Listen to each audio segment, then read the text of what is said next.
ओम शांति। 21 नवंबर 2023 बाबा के साकार मधुर महावाक्य।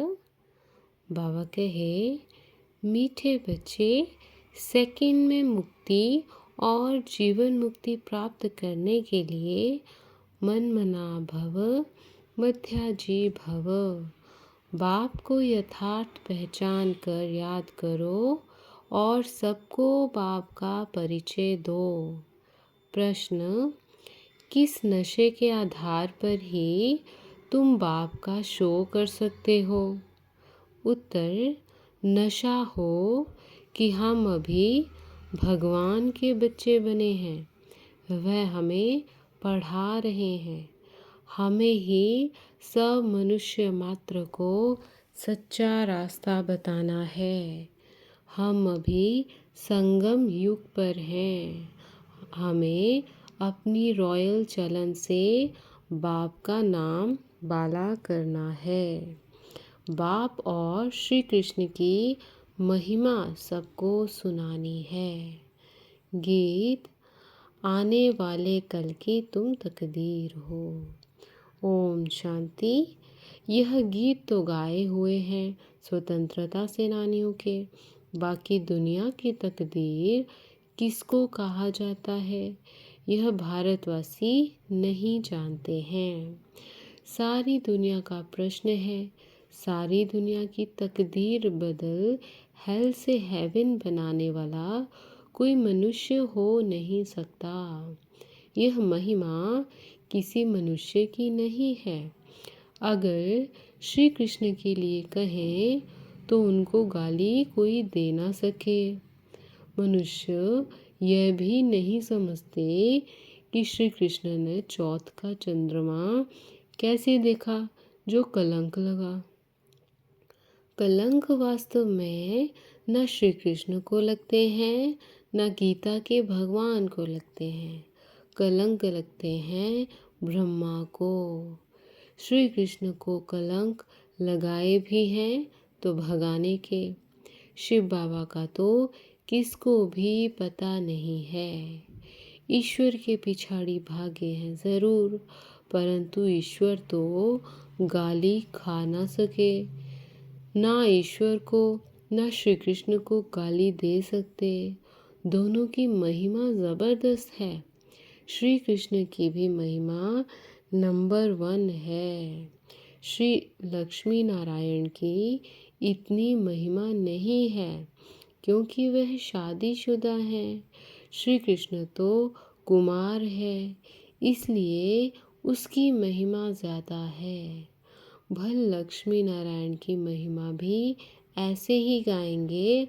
16 कला संपूर्ण निर्विकारी मर्यादा पुरुषोत्तम। पर श्री कृष्ण को तो फिर द्वापर में दिखाया है। समझते हैं यह महिमा परंपरा से चली आई है। इन सब बातों को भी तुम बच्चे जानते हो। यह तो ईश्वरीय नॉलेज है। ईश्वर ने ही राम राज्य स्थापन किया है। राम राज्य को मनुष्य समझते नहीं हैं। बाप ही आकर इन सब की समझ देते हैं। सारा मदार है गीता पर। गीता में ही रॉन्ग लिख दिया है। कौरव और पांडवों की तो लड़ाई ही नहीं, तो अर्जुन की बात ही नहीं। बात तो यह तो बाप बैठ पाठशाला में पढ़ाते हैं। पाठशाला युद्ध के मैदान में थोड़ी होगी। हाँ, यह माया रावण से युद्ध है। उन पर जीत पानी है। माया जीते जगत जीत बनना है, परंतु इन बातों को ज़रा भी समझ नहीं सकते। ड्रामा में नूंद ही ऐसी है। उन्हों को पिछाड़ी में आकर समझना है और तुम बच्चे ही समझा सकते हो। भीष्म पितामह आदि को हिंसक बाण आदि मारने की बात ही नहीं है। शास्त्रों में तो बहुत ही बातें लिख दी हैं। माताओं को उनके पास जाकर टाइम लेना चाहिए। बोलो, हम आपसे इस संबंध में बात करना चाहते हैं। यह गीता तो भगवान ने गाई है, भगवान की महिमा है। श्री कृष्ण तो अलग है। हमको तो इस बात में संशय आता है। रुद्र भगवान उवाच, उनका यह रुद्र ज्ञान यज्ञ है। यह निराकार परमपिता परमात्मा का ज्ञान यज्ञ है। मनुष्य फिर कहते, श्री कृष्ण भगवान उवाच, भगवान तो वास्तव में एक को ही कहते हैं। उनकी फिर महिमा लिखनी चाहिए। श्री कृष्ण की महिमा यह है। अब दोनों में गीता का भगवान कौन है? गीता में लिखा हुआ है सहज राजयोग। बाप कहते हैं कि बेहद का संन्यास करो। देह सहित देह के सर्व संबंध छोड़ अपने को आत्मा समझो। मन मना भव मध्याजी भव। बाप समझाते तो बहुत अच्छी रीति से हैं। गीता में है श्रीमद् भगवान उवाच, श्री अर्थात श्रेष्ठ तो परमपिता परमात्मा शिव को ही कहेंगे। श्री कृष्ण तो दैविक गुण वाला मनुष्य है। गीता का भगवान तो शिव है, जिसने राजयोग सिखाया है। बरोबर पिछाड़ी में सब धर्म विनाश हो, एक धर्म की स्थापना हुई है। सतयुग में एक ही आदि सनातन देवी देवता धर्म था। वह श्री कृष्ण ने नहीं, परंतु भगवान ने स्थापन किया। उनकी महिमा यह है। उनको त्वमेव माताश्च पिता त्वमेव कहा जाता है। श्री कृष्ण को तो नहीं कहेंगे। तुम्हें सत्य बाप का परिचय देना है। तुम समझा सकते हो कि भगवान ही लिबरेटर और गाइड है, जो सबको ले जाते हैं। मच्छरों सदृश सबको ले जाना यह तो शिव का काम है। सुप्रीम अक्षर भी बड़ा है। तो शिव परमात्मा परमपिता की महिमा अलग, श्री कृष्ण की महिमा अलग। दोनों सिद्ध कर समझानी है। शिव तो जन्म मरण में आने वाला नहीं है, वह पतित पावन है। श्री कृष्ण तो पूरे 84 जन्म लेते हैं। अब परमात्मा किसको कहा जाए, यह भी लिखना चाहिए। बेहद के बाप को ना जानने के कारण ही ऑर्फन दुखी हुए हैं। सतयुग में जब धन के बन जाते हैं तो ज़रूर सुखी होंगे। ऐसे स्पष्ट अक्षर होने चाहिए। बाप कहते हैं, मुझे याद करो और वर्षा लो। सेकंड में जीवन मुक्ति। अभी भी शिव बाबा ऐसे कहते हैं। महिमा पूरी लिखनी है। शिवाय नमः उनसे स्वर्ग का वर्षा मिलता है। इस सृष्टि चक्र को समझने से तुम स्वर्गवासी बन जाएंगे। अब जज करो राइट क्या है। तुम बच्चों को सन्यासियों के आश्रम में जाकर पर्सनल मिलना चाहिए। सभा में तो उन्हों को बहुत घमंड रहता है। तुम बच्चों की बुद्धि में यह भी रहना चाहिए कि मनुष्यों को सच्चा रास्ता कैसे बताएं। भगवान उवाच, मैं इन साधुओं आदि का भी उद्धार करता हूँ। लिबरेटर अक्षर भी है। बेहद का बाप ही कहते हैं, मेरे बनो। फादर शोज सन, फिर सन शोज फादर। श्री कृष्ण को तो फादर नहीं कहेंगे। गॉड फादर के सब बच्चे हो सकते हैं, मनुष्य मात्र के तो सब बच्चे हो न सके। तो तुम बच्चों को समझाने का बड़ा नशा होना चाहिए। बेहद के बाप के हम बच्चे हैं, राजा के बच्चे, राजकुमार की। तुम चलन तो देखो कितनी रॉयल होती है, परंतु उस बेचारे पर, श्री कृष्ण पर तो भारतवासियों ने कलंक लगा दिया है। कहेंगे भारतवासी तो तुम भी हो। बोलो हम भी हैं, परंतु हम अभी संगम पर हैं। हम भगवान के बच्चे बने हैं और उनसे पढ़ रहे हैं। भगवान उवाच तुमको राजयोग सिखलाता हूँ। श्री कृष्ण की तो बात हो नहीं सकती, आगे चलकर समझते जाएंगे। राजा जनक ने भी इशारे से समझा है ना। परमपिता परमात्मा को याद किया और ध्यान में चला गया। ध्यान में तो बहुत जाते रहते हैं। ध्यान में निराकारी दुनिया और वैकुंठ देखेंगे। यह तो जानते हो हम निराकारी दुनिया के रहने वाले हैं। परम धाम से यहाँ आकर पाठ बजाते हैं। विनाश भी सामने खड़ा है। साइंस वाले मून के ऊपर जाने लिए माथा मारते रहते हैं।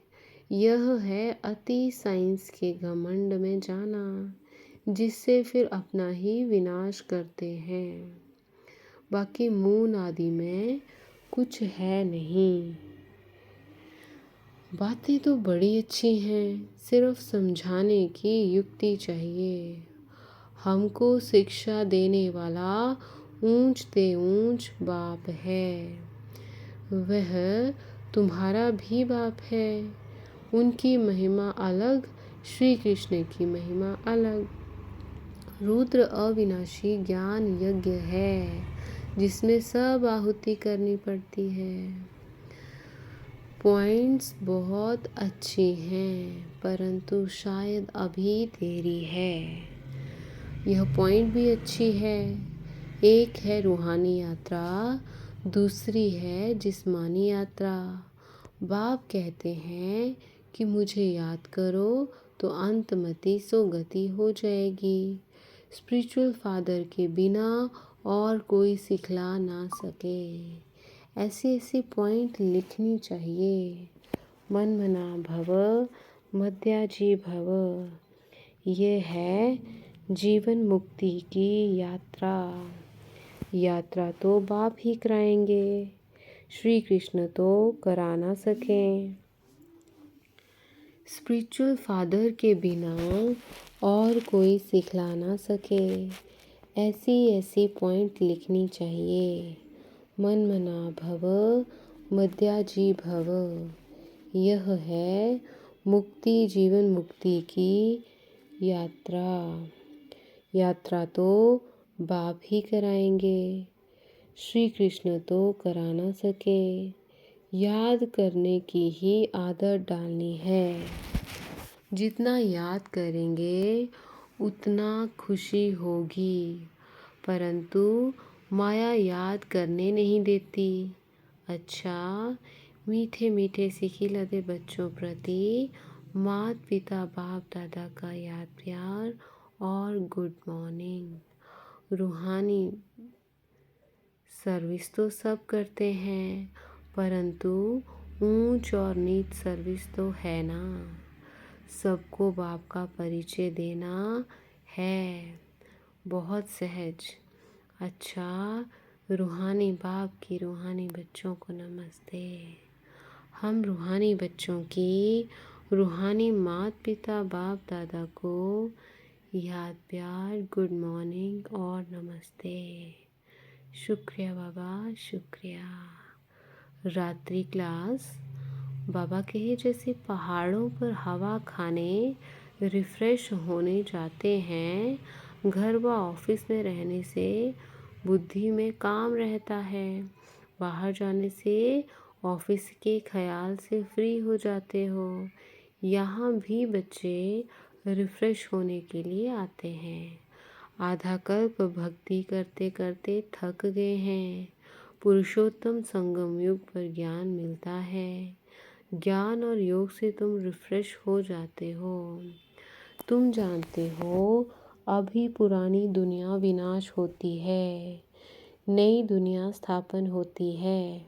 प्रलय तो होती नहीं, वो लोग समझते हैं दुनिया एकदम खत्म हो जाती है, परंतु नहीं, चेंज होती है। यह है ही नरक। पुरानी दुनिया, नई दुनिया और पुरानी दुनिया क्या होती है यह भी तुम जानते हो। तुमको डिटेल में समझाया गया है। तुम्हारी बुद्धि में विस्तार है, सो भी नंबरवार पुरुषार्थ अनुसार। समझाने में भी बहुत रिफाइननेस चाहिए। किसी को ऐसे समझाओ जो झट बुद्धि में बैठ जाए। कई बच्चे कच्चे हैं जो चलते चलते टूट पड़ते हैं। भगवान उवाच भी है, आश्चर्यवत् सुनन्ति कथन्ति। यहाँ है माया से युद्ध। माया से मरकर ईश्वर का बनते हैं, फिर ईश्वर से मरकर के माया के बन जाते हैं। एडॉप्ट हो फिर फारकती दे देते हैं। माया बड़ी प्रबल है, बहुतों को तूफान में लाती है। बच्चे भी समझते हैं हार जीत होती है, यह खेल ही हार जीत का है। 5 विकारों से हारे हैं, अभी तुम जीतने का पुरुषार्थ करते हो। आखिरीन जीत तुम्हारी है। जब बाप के बने हो तो पक्का बनना चाहिए। तुम देखते हो माया कितने टेम्पटेशन देती है। कई बार ध्यान दीदार में जाने से भी खेल खलास हो जाता है। तुम बच्चों की बुद्धि में है, अब 84 जन्म का चक्र लगाकर पूरा किया। देवता, क्षत्रिय, वैश्य, शूद्र बने, अभी शूद्र से ब्राह्मण बने हैं। ब्राह्मण बन फिर देवता बन जाते हैं, यह भूलना नहीं है। अगर यह भी भूलते हो तो पाँव पीछे हट जाते हैं, फिर दुनियावी बातों में बुद्धि लग जाती है। मुरली आदि भी याद नहीं रहती। याद की यात्रा भी डिफ़िकल्ट भासती है।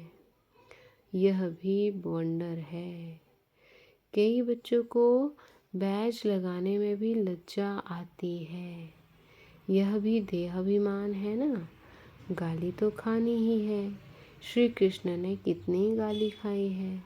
सबसे जास्ती गाली खाई है शिव ने, फिर श्री कृष्ण ने, फिर सबसे जास्ती गाली खाई है राम ने। नंबर वार है। डिफेम करने से भारत की कितनी ग्लानि हुई है। तुम बच्चों को इसमें डरना नहीं है। अच्छा, मीठे मीठे सिक्के लदे बच्चों प्रति याद, प्यार और गुड नाइट। हम रूहानी बच्चों की रूहानी बाप दादा को याद, प्यार और गुड नाइट। धारणा के लिए बाबा कहते, बुद्धि से बेहद का संन्यास कर रूहानी यात्रा पर तत्पर रहना है। याद में रहने की आदत डालनी है। फादर शोज सन, सन शोज फादर, सभी को बाप का सत्य परिचय देना है। सेकंड में जीवन मुक्ति का रास्ता बताना है। वरदान, मनसा और वाचा के मेल द्वारा जादू मंत्र करने वाले नवीनता और विशेषता संपन्न भव। बाबा कहे मनसा और वाचा दोनों का मिलन जादू मंत्र का काम करता है। इससे संगठन की छोटी छोटी बातें ऐसे समाप्त हो जाएंगी जो आप सोचेंगे कि ये तो जादू हो गया। मनसा शुभ भावना व शुभ दुआएं देने में बिजी हो तो मन की हलचल समाप्त हो जाएगी। पुरुषार्थ से कभी दिल शिकस्त नहीं होंगे। संगठन में कभी घबराएंगे नहीं। मनसा वाचा की सम्मिलित सेवा से विहंग मार्ग की सेवा का प्रभाव देखेंगे। अब सेवा में इसी नवीनता और विशेषता से संपन्न बनो तो 9 लाख प्रजा सहज तैयार हो जाएगी। स्लोगन, बुद्धि यथार्थ तब निर्णय देगी जब पूरे पूरे वॉइसलेस बनेंगे। बुद्धि यथार्थ निर्णय तब देगी जब पूरे पूरे वॉइसलेस बनेंगे। मातेश्वरी जी के मधुर महावाक्य। टाइटल, कलयुगी असार संसार से सतयुगी सार वाली दुनिया में ले चलना किसका काम है। ममा कहे, इस कलयुगी संसार को असार संसार क्यों कहते हैं? क्योंकि इस दुनिया में कोई सार नहीं, माना कोई भी वस्तु में वो ताकत नहीं रही, अर्थात सुख शांति पवित्रता नहीं है। जो इस सृष्टि पर कोई समय सुख शांति पवित्रता थी, अब वो ताकत नहीं है, क्योंकि इस सृष्टि में 5 भूतों की प्रवेशता है। इसलिए ही इस सृष्टि को भय का सागर अथवा कर्म बंधन का सागर कहते हैं। इसलिए ही मनुष्य दुखी हो परमात्मा को पुकार रहे हैं, परमात्मा हमको भवसागर से पार करो। इससे सिद्ध है कि ज़रूर कोई अभय अर्थात निर्भयता का भी संसार है जिसमें चलना चाहते हैं। इसलिए इस संसार को पाप का सागर कहते हैं, जिससे पार कर पुण्यात्मा वाली दुनिया में चलना है। तो दुनियाएं 2 हैं, एक सतयुगी सार वाली दुनिया, दूसरी है कलयुगी असार की दुनिया। दोनों दुनियाएं इस सृष्टि पर होती हैं। अच्छा, ओम शांति।